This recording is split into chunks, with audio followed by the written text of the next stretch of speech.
Welcome to the Midwest, where you gotta do this. You know what I'm saying? To your vehicle. But let me say this. One of the problems I got with the spirituality niggas and shit like that is this, man. They always talk about how you gotta be at one certain location, you know what I mean, in the world to be able to receive all this godly type of essence and energy and light source and all that type of shit.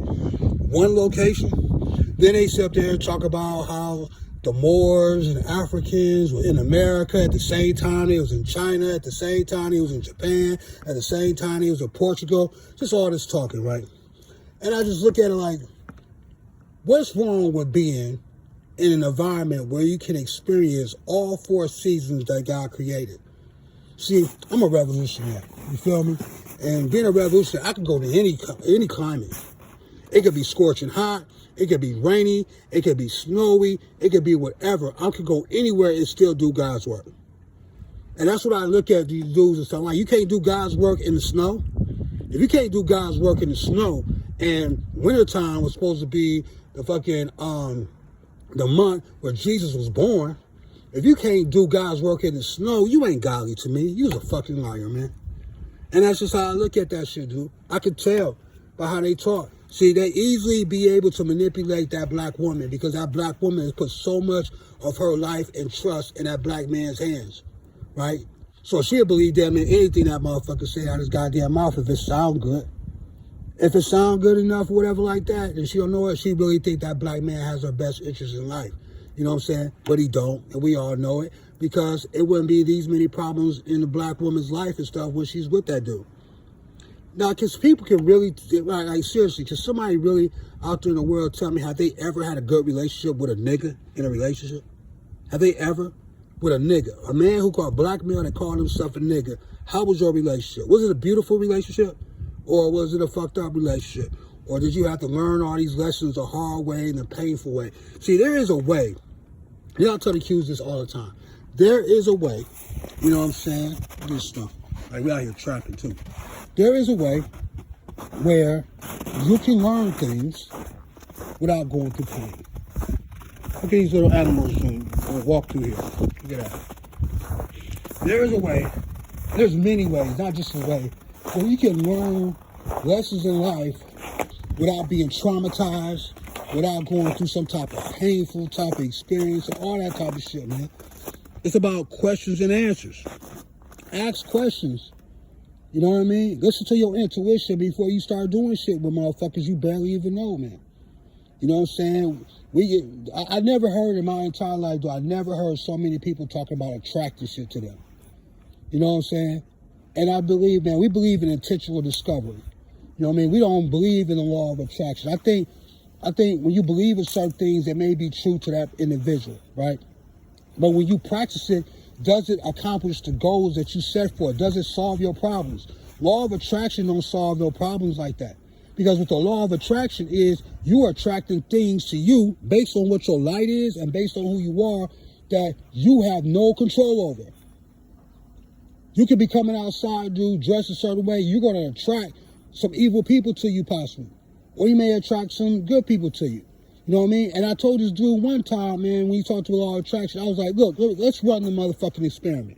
And this is all I do is run the experiment. Intentional discovery against law of attraction, right? And let's look at the basic necessities in life, okay? But one of the basic necessities in life is shelter, right? So if I use the law of attraction, say I'm homeless, can I sit somewhere and ground somewhere or be in the sun somewhere and attract shelter to me?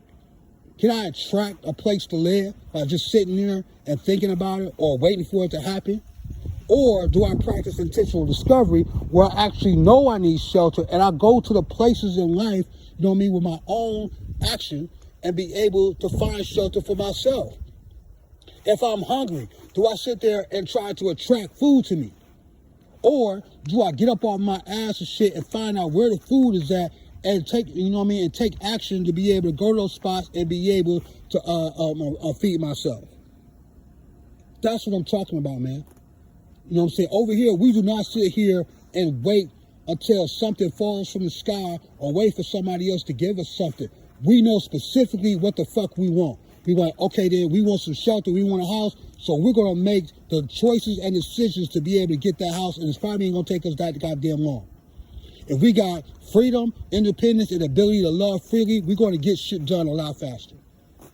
There's somebody who's sitting around waiting, you know what I'm saying, for something to fall off the goddamn sky and everything like that, you know what I mean, or some type of energy to be able to give you something.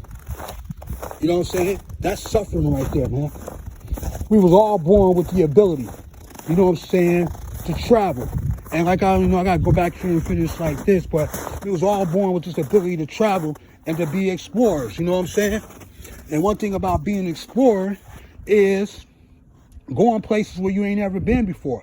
And this is what we teach over here, to like change the world. Only the revolutionaries change the world. Everybody else gets changed by the world.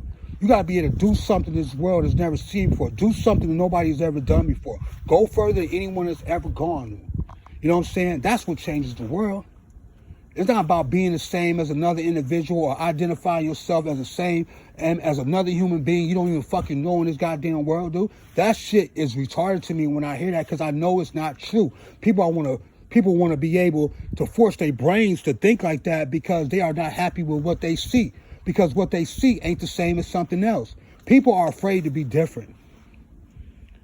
They're afraid to be different when God made you different.